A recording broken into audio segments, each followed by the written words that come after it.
नमस्कार, Sridevi classes YouTube channel पर एक बार फिर आपका स्वागत है। हमारी प्लेलिस्ट पावर सिस्टम एनालिसिस और ग्रिड सबस्टेशन में आज समझते हैं लाइटनिंग अरेस्टर की अलग अलग टाइप्स की और जानते हैं उनकी कंस्ट्रक्शन और एप्लीकेशंस। तो शुरू करते हैं आज की वीडियो लेसन। ध्यान रहे हमारे सारे वीडियो लेसन्स के नोट्स वीडियो के डिस्क्रिप्शन में एक लिंक के द्वारा पीपीटी के रूप में आप प्राप्त कर सकते हैं और उनकी मदद से आपकी स्टडीज को ज्यादा बेहतर कर सकते हैं। इस प्रकार के लाइटनिंग अरेस्टर या सर्ज डाइवर्टर्स को लाल रंग से प्रदर्शित लाइन और हरे रंग से प्रदर्शित ग्राउंड्स के बीच में जोड़ा जाता है और वो सारे अपैरेटस और इक्विपमेंट हमारे पावर सिस्टम के जिनको हमें ओवर वोल्टेज से प्रोटेक्ट करना है वो लाइटनिंग अरेस्टर के पैरेलल में आ जाते हैं। एक लाइटनिंग अरेस्टर की मदद से हम ट्रांसमिशन लाइन की सस्पेंडेड स्ट्रिंग्स को जीएसएस में अलग अलग डिवाइसेस के पोस्ट इंसुलेटर के इंसुलेशन को प्रोटेक्ट कर सकते हैं। हम इससे ट्रांसफार्मर और दूसरे इलेक्ट्रिक इक्विपमेंट को भी ओवर वोल्टेज ट्रांजिएंट चाहे वो एक्सटर्नल लाइनों पर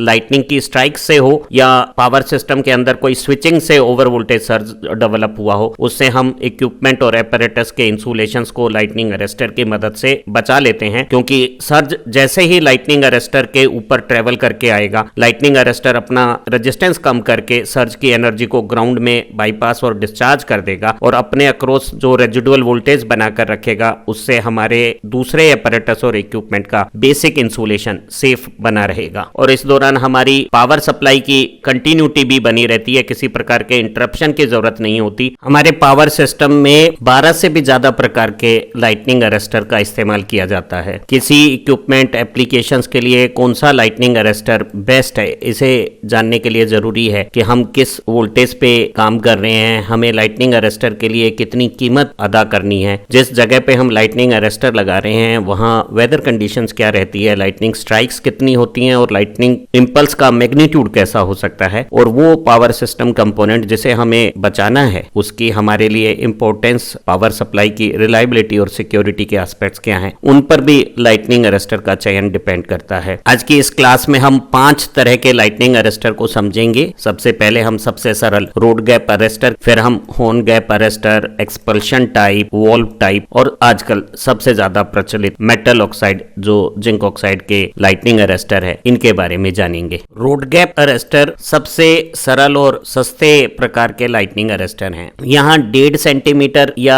ज्यादा डायामीटर की 2 रोड में से एक रोड को लाइन साइड से जोड़ देते हैं और दूसरी रोड का कनेक्शन ग्राउंड से कर दिया जाता है। दोनों रोड को 90 डिग्री पे मोड़कर दोनों के बीच में एयर में एक छोटा गैप रखा जाता है और इस गैप की डायमेंशन इस तरह से सेलेक्ट की जाती है कि जिस इक्विपमेंट या इंसुलेशन को हमने प्रोटेक्ट करना है उसके बेसिक इंसुलेशन में जो फ्लैश ओवर वोल्टेज है, उस फ्लैश ओवर वोल्टेज लेवल के 80% लेवल पर यहाँ दोनों रोड के बीच में आर्क स्ट्राइक हो जाएगा या वो इस लाइटनिंग अरेस्टर के लिए पार्क ओवर वोल्टेज बन जाएगी। सामान्य वोल्टेज की ऑपरेटिंग कंडीशंस में ये जो गैप है वो अपनी नॉन कंडक्टिव स्टेट बनाएगा और इसके आर पार कोई लीकेज करंट का फ्लो नहीं होगा। लेकिन अगर पार्क ओवर वोल्टेज आती है तो गैप के बीच में एक आर्क स्ट्राइक हो जाएगा और हायर वोल्टेज के इंपल्स को हम गैप के थ्रू ग्राउंड करके इस इंसुलेशन के अक्रॉस रेजिडुअल वोल्टेज को सेफ लेवल में रख सकते हैं और इस प्रकार हमारा इंसुलेशन ओवर वोल्टेज इंपल्स से भी डैमेज नहीं होगा। इस प्रकार के सस्ते और सरल रोड गैप लाइटनिंग अरेस्टर का इस्तेमाल हम ओवरहेड लाइन में सस्पेंडेड स्ट्रिंग के इंसुलेशन, जीएसएस में बहुत सारे डिवाइसेस के पोस्ट इंसुलेटर और हमारी ट्रांसफार्मर की बुशिंग्स के प्रोटेक्शन के लिए इस्तेमाल करते हैं। रोड्स के बीच के इस गैप पोजीशन को जहां स्पार्क ओवर वोल्टेज की कंडीशंस में आर्क स्ट्राइक होता है, उसकी पोजीशन इंसुलेशन जिसे हमने बचाना है उससे सफिशिएंट दूर रखते हैं और ये जो डिस्टेंस P है वो इस गैप के डिस्टेंस के 1/3 से ज्यादा होना चाहिए ताकि आर्किंग के दौरान यहाँ जो भी कंडीशंस डेवलप होती है उससे हमारा इंसुलेशन डैमेज ना हो। रोड गैप लाइटनिंग अरेस्टर के इस्तेमाल की कुछ लिमिटेशंस हैं। एक बार यहाँ अगर ओवर वोल्टेज से रोड्स के गैप में स्पार्क ओवर हो गया है तो बाद में पावर फ्रीक्वेंसी की जो हमारी नॉर्मल वर्किंग कंटिन्यूअस वोल्टेज है वो भी इस आर्क को कंटिन्यू कर सकती है और ऐसी कंडीशन में एक अर्थ फॉल्ट रिले लाइन को डिस्कनेक्ट करके पावर पावर इंटरप्शंस बनाएगी। उसके बाद रोड के बीच में गैप अपनी नॉर्मल डाइलेक्ट्रिक स्ट्रेंथ को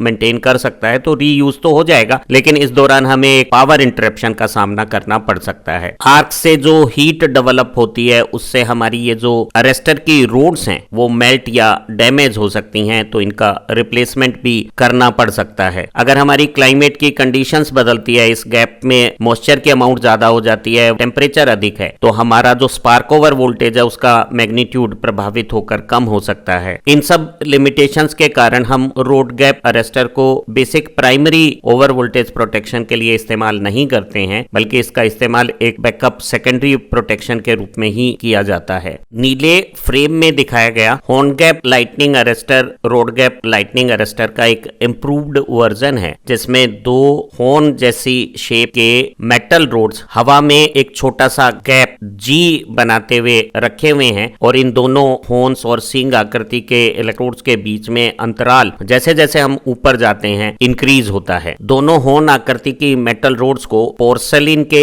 इंसुलेटर के ऊपर माउंट किया हुआ होता है, और रोड ए को हमने एक रेजिस्टेंस के साथ लाइन के टर्मिनल से जोड़ दिया है, वहीं रोड बी को इफेक्टिवली मिनिमम नेग्लिजिबल रेजिस्टेंस के साथ ग्राउंड या अर्थ कर दिया गया है। हॉर्न गैप के साथ सीरीज में लगा हुआ रेजिस्टेंस लाइटनिंग सर्ज के जाने के बाद जो फॉलोअप करंट फ्लो करता है उस करंट को लिमिट करने का काम करेगा। वहीं हमने जिस एपरेटस को प्रोटेक्ट करना है उसे हॉर्न गैप के साथ पैरेलल में लाइन और अर्थ से जोड़ते समय सीरीज में एक चौक इंडक्टर भी लगाया हुआ है। ये इंडक्टर नॉर्मल पावर फ्रीक्वेंसीज के लिए शॉर्ट सर्किट जैसा बिहेव करेगा और एपरेटस को नॉर्मल वोल्टेज ऑपरेशन मिलेगा, लेकिन स्विचिंग इंपल्स जो हाई फ्रीक्वेंसी के होते हैं उनके ट्रांजिएंट करंट को एपरेटस में जाने से ये चौक का इंडक्टर रोकने का काम करेगा। पावर सिस्टम के नॉर्मल ऑपरेटिंग कंडीशंस में दोनों हॉर्न रोड के बीच का जो एयर गैप है वो नॉन कंडक्टिव रहेगा, और नॉर्मल हमारी कंटिन्यूअस वोल्टेज या टेम्परेरी ओवर वोल्टेज इतनी नहीं है कि वो इस गैप में आर को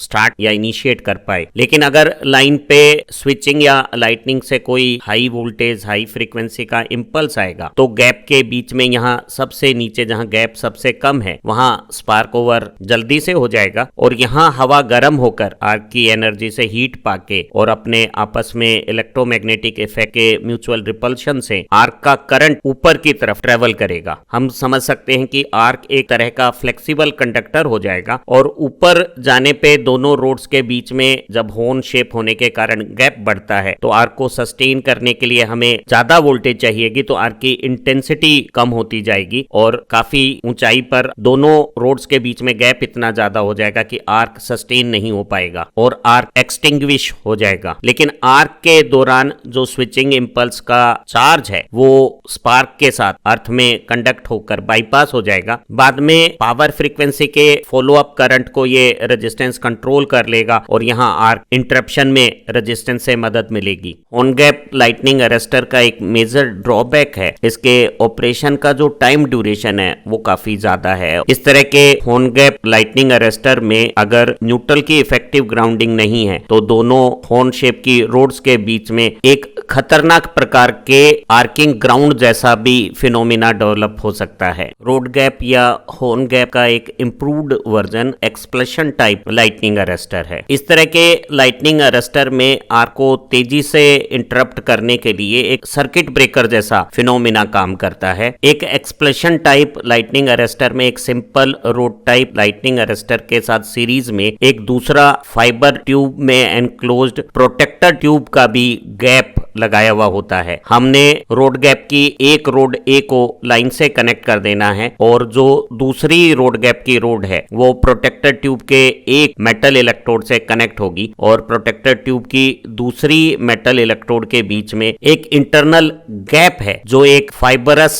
मटेरियल की ट्यूब के साथ है और ये दूसरा मेटल इलेक्ट्रोड है वहां यहाँ एक वेंट ओपनिंग के साथ अर्थ से कनेक्ट किया हुआ है। यहाँ जो लोअर गैप वाली प्रोटेक्टर ट्यूब का ये जो फाइबर लाइनिंग मटेरियल है, ये आर्क को तेजी से एक्सटिंग्विश करने के काम को करता है, बिल्कुल उसी तरह से जिस तरह से सर्किट ब्रेकर पहले साइक्लिक करंट जीरो कंडीशंस पे आर्क को इंटरप्ट कर देता है, उसी तरह से एक्सप्लोशन टाइप लाइटनिंग अरेस्टर है वो आर्क को क्विंच करेगा। यहाँ जो फाइबर ट्यूब के नीचे की तरफ जो ओपन वेंट है उसमें आर्क के दौरान यहाँ जो गैसेज बनेगी वो गैसेज रिलीज होंगी। जब एक्सप्लोशन टाइप लाइटनिंग अरेस्टर की लाइन और ग्राउंड के बीच में ट्रेवल करता हुआ ओवर वोल्टेज का सर्ज इंपल्स पहुंचेगा तो इस रोड गैप की अंदर आर्क स्ट्राइक हो जाएगा, और जब यहाँ आर्क स्ट्राइक हो जाएगा तो दूसरे गैप के बीच में भी दोनों मेटल इलेक्ट्रोड के बीच में इस फाइबर ट्यूब के अंदर भी आर्क डेवलप हो जाएगा। उस आर्क की हीट से प्रोटेक्टर ट्यूब की जो लाइनिंग का फाइबर मटेरियल है वो एक वोलेटाइल लेकिन न्यूट्रल टाइप की, जिसमें आयंस और इलेक्ट्रॉन्स कम है, उस तरह की गैसेस बना देगा, और बहुत कम समय में ही यहाँ गैस का प्रेशर इतना ज्यादा हो जाएगा कि वो यहाँ जो वेंट ओपनिंग है उससे बहुत तेजी के साथ आर्क की एनर्जी को भी ले जाएगी और यहाँ आयनाइज्ड मीडियम भी अपनी कंडक्टिविटी खो देगा, और इस डी आयनाइजेशन प्रोसेस से हमारी अल्टरनेटिंग करंट का जैसे ही फर्स्ट जीरो आएगा साइकिल में, यहाँ आर्क इंटरप्ट या क्विंच हो जाएगा। इस प्रक्रिया के दौरान लाइटनिंग अरेस्टर के अक्रॉस रेजिडुअल वोल्टेज भी कम बनेगी, सप्लाई भी इंटरप्ट नहीं होगी। अगर एक्सप्लोशन टाइप लाइटनिंग अरेस्टर के एडवांटेज जाने तो वो बहुत ज्यादा सिंपल, इकोनॉमिक और आसानी से इंस्टॉल्ड होने वाले लाइटनिंग अरेस्टर हैं, और 33 केवी के सारे इंपॉर्टेंट सिस्टम्स और एपरेटस के बचाव के लिए हम इसी प्रकार के एक्सप्लोशन टाइप लाइटनिंग अरेस्टर का ज्यादा इस्तेमाल करते हैं। इस तरह के जो लाइटनिंग अरेस्टर होते हैं उसमें हम जो पावर फ्रीक्वेंसी का फॉलो करंट है इंपल्स के जाने के बाद जो कंडीशंस बनती है उसके करंट को बहुत इफेक्टिवली रोक सकते हैं, ब्लॉक कर सकते हैं। एक्सप्लोशन टाइप लाइटनिंग अरेस्टर की कुछ लिमिटेशंस भी हैं। ये जो हमारी प्रोटेक्टर ट्यूब है इसमें जब नंबर ऑफ ऑपरेशंस ज्यादा हो जाएंगे तो इसकी लाइनिंग डैमेज हो जाएगी और तो इसका हमें रिप्लेसमेंट करना होगा। और इस तरह के एक्सप्लोशन टाइप लाइटनिंग अरेस्टर में जो फाइब्रस मटेरियल गैस से प्रोड्यूस करता है उन्हें हम एक इंडोर कंडीशंस में इस्तेमाल नहीं कर सकते, वो केवल आउटडोर एप्लीकेशंस में ही इस्तेमाल हो सकते हैं। 132 केवी या हायर वोल्टेज के पावर सिस्टम में हम वोल्ट टाइप लाइटनिंग अरेस्टर का इस्तेमाल करते हैं। ये जो वोल्ट टाइप अरेस्टर हैं वो एक बहुत इंप्रूव्ड प्रकार के लाइटनिंग अरेस्टर हैं, लेकिन थोड़े महंगे हैं। इनमें दो असेंबलियां हैं। ऊपर की तरफ जो असेंबली है उसका एक सिरा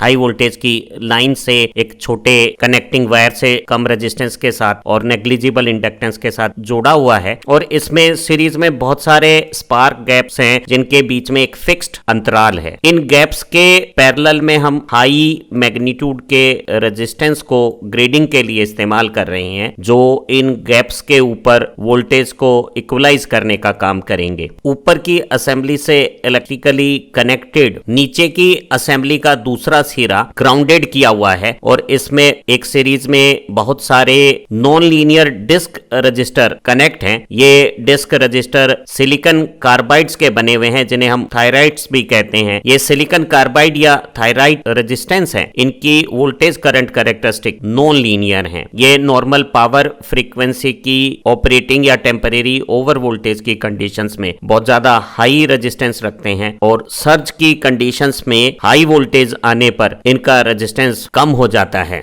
इनके अक्रॉस भी हम वोल्टेज इक्वलाइजेशन के लिए ग्रेडिंग रेजिस्टेंस की रिंग्स का इस्तेमाल करते हैं, और इन ग्रेडिंग रेजिस्टेंस में जो लीकेज करंट के फ्लो से हीट डेवलप होती है वो हमारी इंटरनल असेंबली को भी मॉइस्चर से फ्री ड्राई रखती है। ऊपर में सीरीज के गैप वाली असेंबली और नीचे non linear silicon carbide disc register की असेंबली को हम दोनों को एक पोर्सेलिन बुशिंग्स में टाइट फिट कर देते हैं। वोल्टाइल टाइप लाइटनिंग अरेस्टर की ऊपर की असेंबली में जो सीरीज में बहुत सारे गैप हैं उनके बीच में स्पेसिंग इतनी ज्यादा है कि वो लाइन पर नॉर्मल ऑपरेटिंग वोल्टेज या टेम्परेरी ओवर वोल्टेज पे भी गैप के बीच में डाइलेक्ट्रिक स्ट्रेंथ को मेंटेन रखते हैं। लेकिन स्विचिंग या लाइटनिंग के ओवर वोल्टेज इंपल्स पर इन सीरीज गैप्स में ब्रेकडाउन हो जाता है और सर्ज करंट नीचे की असेंबली में जो सिलिकॉन कार्बाइड के थायराइड नॉन लीनियर रजिस्टर हैं उनमें से फ्लो होने होने लगता है। इन silicon carbide non linear resistance की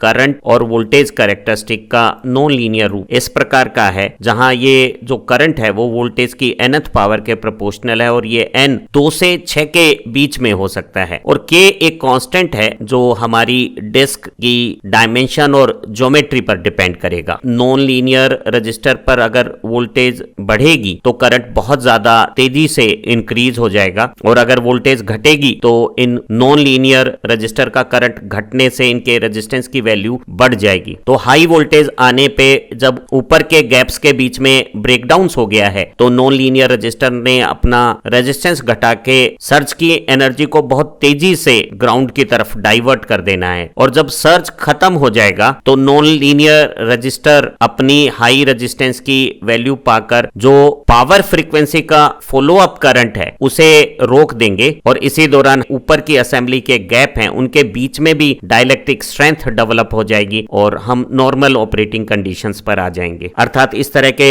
लाइटनिंग अरेस्टर से हमने बहुत तेजी से सर्ज की एनर्जी को ग्राउंड कर दिया है और दूसरे पैरेलल कनेक्टेड अपैरेटस और इंसुलेशन पर जो रेजिडुअल वोल्टेज है उसे भी सेफ लेवल तक लिमिट कर दिया है। आधुनिक मेटलर्जिकल टेक्नोलॉजी ने कुछ ऐसे मेटल ऑक्साइड्स के लाइटनिंग अरेस्टर डेवलप किए हैं जिनकी परफॉर्मेंस बहुत बेहतरीन है। जो मेटल ऑक्साइड लाइटनिंग अरेस्टर है उसमें जिंक ऑक्साइड्स के इस तरह के डिस्क ब्लॉक्स हैं जिन्हें हमने हर्मेटिकली नाइट्रोजन या सल्फर हेक्साफ्लोराइड गैस की डाइलेक्ट्रिक स्ट्रेंथ के साथ एक पोर्सेलिन की हाउसिंग में रखा हुआ है। इन डिस्क की जो गैपलेस डिजाइन है वो किसी भी प्रकार की आर्किंग या हीट को प्रोड्यूस नहीं करती है। जो हम जिंक ऑक्साइड्स के ये जो डिस्क ब्लॉक यूज कर रहे हैं उनमें हम जिंक ऑक्साइड्स के साथ कुछ दूसरी मेटल जैसे बिस्मथ, एंटीमनी, कोबाल्ट, मैग्नीज और क्रोमियम के ऑक्साइड्स को भी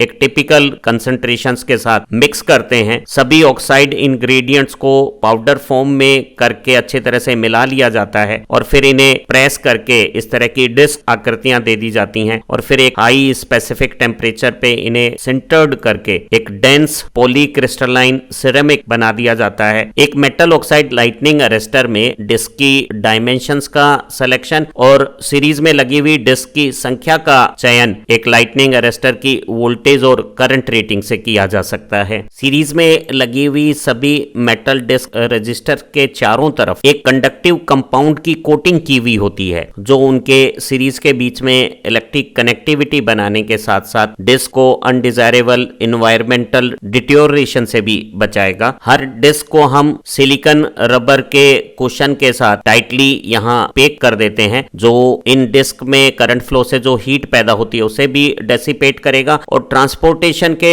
दौरान इन डिस्क के डैमेज को भी रोकेगा। आधुनिक मेटलर्जी की मदद से जिंक ऑक्साइड के साथ दूसरे मेटल ऑक्साइड्स को हमने इस तरह से मिलाकर सिंटर्ड मेटल ऑक्साइड्स ब्लॉक बनाए हैं जिनकी की मैकेनिकल, थर्मल, इलेक्ट्रिक प्रॉपर्टीज बहुत एक्सीलेंट और कंसिस्टेंट हैं। मेटल ऑक्साइड डिस्क का जो बेसिक मॉलिक्यूलर स्ट्रक्चर है वो एक मैट्रिक्स है जिसमें जिंक ऑक्साइड एक ज्यादा कंडक्टिविटी के दानों की जैसे ग्रेन्स की जैसे बिहेव करता है और उसके चारों तरफ दूसरे ऑक्साइड्स की जो लेयर्स हैं वो एक पोटेंशियल बैरियर बना के डिस्क की करंट वोल्टेज कैरेक्टरिस्टिक को नॉन लीनियर इस प्रकार की बना देती है जहां VR और IR किसी रेफरेंस कंडीशंस पे इस तरह के जिंक ऑक्साइड ब्लॉक के रेफरेंस वोल्टेज और रेफरेंस करंट है और किसी दूसरी वोल्टेज पे जो करंट है वो इस फॉर्मूले से दिया जाएगा जहां ये जो X पावर है इसका मान depending upon internal molecular structure and shape of disc 30 से 40 के बीच में हो सकता है। और इस एक्सप्रेशन से साफ पता लग रहा है कि किसी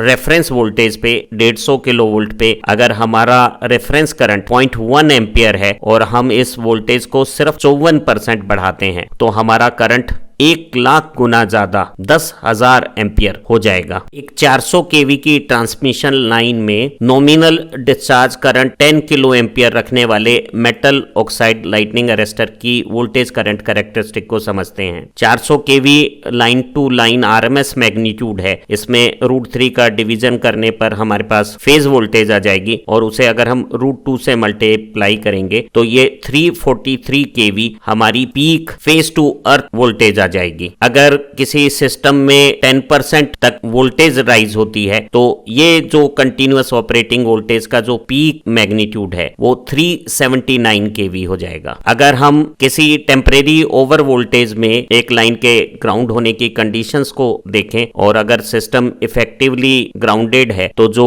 मैक्सिमम लाइन वोल्टेज का 80% है वो 475 kV टेम्परेरी ओवर वोल्टेज हो गई है। और इन सभी वोल्टेज कंडीशंस पे हम पाएंगे कि जो हमारा लीकेज करंट है वो 55 माइक्रो एम्पियर से भी कम है, क्योंकि जो ग्रेन बाउंड्रीज पे पोटेंशियल बैरियर्स बनते हैं वो लीकेज करंट को एक रिवर्स बायस डायोड जैसी कंडीशंस में नेग्लिजिबल स्मॉल रखते हैं। जब हाई वोल्टेज का लाइटनिंग या स्विचिंग सर्ज लाइटनिंग अरेस्टर के ऊपर आएगा तो 475 रेटेड वोल्टेज वाले लाइटनिंग अरेस्टर जिसमें लीकेज करंट सिर्फ 55 माइक्रो एम्पियर है, उस पर 60 से 70% ज्यादा वोल्टेज आने पर स्पार्क ओवर वोल्टेज कंडीशंस आ जाएंगी। और ऐसी स्थिति में जिंक ऑक्साइड ब्लॉक्स का रेजिस्टेंस काफी कम होने से लाइटनिंग अरेस्टर में line to ground current kilo ampere की कोटि में तेजी से बढ़ने लगेगा। लाइटनिंग सर्ज की पीक इंटेंसिटीज पर जब डिस्चार्ज करंट 10 किलो एम्पियर के आसपास हो गया है तो रेजिडुअल वोल्टेज का लेवल 806 किलो वोल्ट हमारे पावर सिस्टम में सारे वो कंपोनेंट जो लाइटनिंग अरेस्टर के पैरेलल है उनके लिए प्रोटेक्टिव वोल्टेज लेवल बन जाएगा। और अगर उनका बेसिक इंसुलेशन लेवल अगर इस लेवल से ऊपर हुआ तो वो सेफ वर्क कर पाएंगे। तो हम समझ सकते हैं कि एक लाइटनिंग अरेस्टर स्पार्क ओवर के बाद लाइटनिंग इंपल्स की एनर्जी को अपने थ्रू बहुत हैवी किलो एम्पियर में करंट के साथ ग्राउंड में बाईपास कर देता है और अपने अक्रॉस जो रेजिडुअल वोल्टेज है उसे प्रोटेक्टिव लेवल से हमेशा कम बीच की करंट कंडीशंस पे मैक्सिमम वोल्टेज इस 806 kV से भी कम आएगी तो दूसरे इक्विपमेंट की ओवर वोल्टेज से प्रोटेक्शंस कर देता है। एक ट्रैवलिंग ओवर वोल्टेज सर्ज जैसे ही मेटल ऑक्साइड लाइटनिंग अरेस्टर के ऊपर आता है बिना ज्यादा समय लिए हुए सिर्फ 5 माइक्रो सेकेंड में जब travelling surge voltage spark over voltage को टच करता है मेटल ऑक्साइड डिस्क अपना रेजिस्टेंस तेजी से घटाकर लाइन से ग्राउंड के बीच में बहुत ज्यादा डिस्चार्ज करंट को अलाउ करती हैं और सर्ज की जो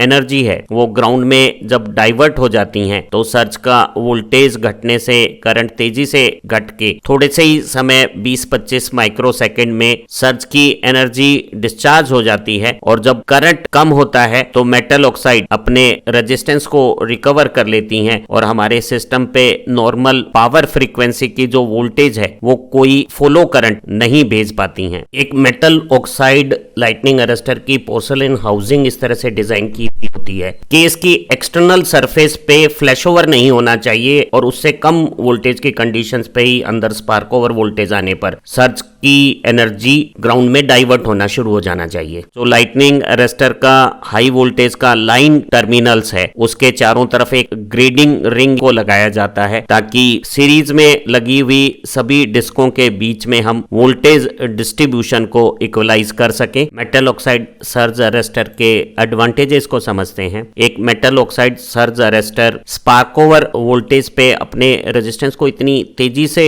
डिक्रीज करता है और हाई वोल्टेज के सर्ज को तेजी से ग्राउंड करता है कि हमारे पावर सिस्टम पे किसी भी प्रकार के शॉक की कोई रिस्क नहीं रहती और रेजिडुअल वोल्टेज कंट्रोल्ड रहती है। इसमें किसी भी प्रकार के सीरीज गैप्स नहीं है, इसलिए हमें बहुत ज्यादा वोल्टेज ग्रेडिंग के किसी सिस्टम की जरूरत नहीं है। नॉर्मल ऑपरेटिंग वोल्टेज या टेम्परेरी ओवर वोल्टेज पे लीकेज करंट बहुत ज्यादा कम है। एक metal oxide zinc ZNO surge diverter में जब सर्ज ग्राउंड हो जाता है तो नॉर्मल पावर फ्रीक्वेंसी का जो फॉलो करंट है वो तुरंत एलिमिनेट हो जाता है। हम बहुत ज्यादा एनर्जी या करंट के भी सर्ज को बहुत आसानी से बहुत सेफली अब्सॉर्ब कर सकते हैं। तो हम कह सकते हैं कि जो हमारे मेटल ऑक्साइड वेरिस्टर्स हैं या मेटल ऑक्साइड सर्ज अरेस्टर्स हैं हैं उनकी बहुत एक्सीलेंट वोल्टेज को, रेजिडुअल वोल्टेज को क्लैंप करने की प्रॉपर्टी है और इनका जो रिस्पॉन्स टाइम है वो बहुत फास्ट, कुछ माइक्रोसेकंड मात्र है। ये एसी और डीसी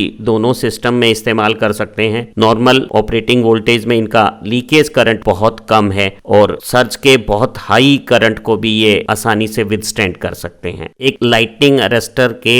ग्राउंड टर्मिनल को बहुत मोटे क्रॉस सेक्शन के और बहुत कम रेजिस्टेंस के कंडक्टर से इफेक्टिवली ग्राउंड करना चाहिए ताकि ये हैवी डिस्चार्ज करंट को भी आसानी से कैरी कर सके। जिस इक्विपमेंट को हमें प्रोटेक्ट करना है, जैसे यहाँ एक ट्रांसफॉर्मर, उसके लाइटनिंग अरेस्टर को नजदीक और सबसे छोटी लीड के साथ कनेक्ट करना चाहिए ताकि लीड का जो इंडक्टिव इफेक्ट है वो भी हमारे प्रोटेक्शंस को प्रभावित ना कर सके। लाइटनिंग अरेस्टर के ऑपरेशन और मेंटेनेंस के लिए कुछ प्रैक्टिकल बातें समझते हैं। समय समय पे लाइटनिंग अरेस्टर को लाइन डी एनर्जाइज करके शटडाउन लेके इसकी आउटसाइड सरफेस को क्लीन कर लेना चाहिए। लाइटनिंग अरेस्टर के बॉटम साइड में जहां हम अर्थ का टर्मिनल कनेक्ट करते हैं वहां सीरीज में इस तरह का एक एम्पियर मीटर और सर्ज काउंटर लगा होता है। इसकी रीडिंग्स को कंटिन्यूअसली रिकॉर्ड करना चाहिए और लीकेज करंट के मैग्नीट्यूड को मॉनिटर करना चाहिए। एक नॉर्मल सिस्टम कंडीशंस में लाइटनिंग अरेस्टर का leakage current fraction of milli amperes होना चाहिए। अगर ये लीकेज करंट 1 मिली एम्पियर से अधिक आता है तो लाइटनिंग अरेस्टर में कुछ समस्याएं हैं और उनको स्टडी करके निदान करना चाहिए। अगर हमारा सर्ज करंट मॉनिटर सर्किट में ओपन सर्किट हो गया है या डिफेक्टिव हो गया है तो ये जरूरी है कि हम इस टर्मिनल और अर्थ को एक दूसरे बाईपास रास्ते से शॉर्ट करके लाइटनिंग अरेस्टर की फंक्शनिंग को एंश्योर रखें। लाइटनिंग अरेस्टर का दोनों जो टर्मिनल है, लाइन का साइड वाला टर्मिनल और दूसरी साइड में अर्थ की साइड वाला जो कनेक्शंस है वो दोनों तरफ से कम रेजिस्टेंस की कंडीशन मेंटेन करते हुए सिक्योरली बंधे हुए होने चाहिए। आशा है इस वीडियो लेसन से आपको सभी important lightning arrester, road gap, horn gap, explosion type या हाई वोल्टेज में जो हम वोल्ट टाइप या सबसे महत्वपूर्ण मेटल ऑक्साइड लाइटनिंग अरेस्टर है उनकी वर्किंग कैरेक्टरिस्टिक और एप्लीकेशंस के बारे में पूरी जानकारी मिली होगी। हमारी इसी प्लेलिस्ट की दूसरी वीडियो से आप पावर सिस्टम के बारे में अपनी प्रैक्टिकल नॉलेज को और ज्यादा बेहतर कर सकते हैं। आप अच्छा पढ़ें, तरक्की करें। Have nice time. फिर मिलते हैं एक नई लर्निंग वीडियो के साथ। तब तक आप हमारे डिस्क्रिप्शन लिंक्स में दिए गए नोट्स को डाउनलोड करके अपनी स्टडी को जारी रखें। Thank you once again.